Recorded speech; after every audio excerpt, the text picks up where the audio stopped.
என்னப்பா கார்ப்பரேட்டுக்கு எதிராக இந்த மாதிரிலாம் வீடியோ போட்டேன்னா கண்டிப்பா உனக்கு நிறைய பிரச்சனைகள் வரும் அப்படின்ட்டு நீங்க நினைக்கிறது புரியுது.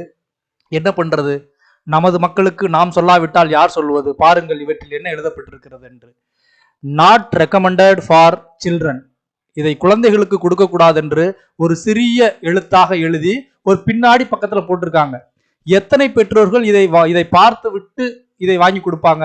குழந்தை கேட்டுச்சுன்னா உடனே வாங்கி கொடுக்க போறாங்க. குழந்தை குடிக்கக்கூடாது என்று போடக்கூடிய ஒன்று பெரியவர்களுக்கும் அது நன்மை தருமா என்பதை நீங்கள் தான் சிந்திக்க வேண்டும். என்னுடைய மக்களுக்கு பாத்தீங்கன்னா நிறைய பேருக்கு ஆங்கிலம் வாசிக்க முடியாதவர்கள் இருக்கிறாங்க.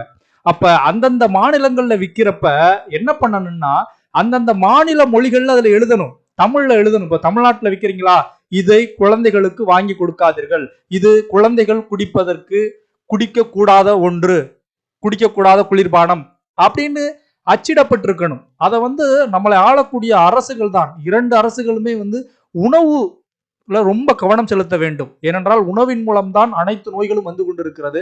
எனவே அரசுகள் இந்த உணவு கட்டுப்பாட்டு வாரியம் அதிகமாக கவனம் செலுத்தி இது போன்ற சின்ன சின்ன தவறுகளை சுட்டிக்காட்டி அந்த நிறுவனங்களுக்கு மிகப்பெரிய கருத்துக்களையும் வழங்க வேண்டும் என்பதுதான் எனது ஆசை. அனைவருக்கும் பகிருங்கள், அனைவரும் தெரிந்து கொள்ளட்டும். அடுத்த காணொளியில் சந்திப்போம். உங்கள் இயற்கையாளன் தவம்.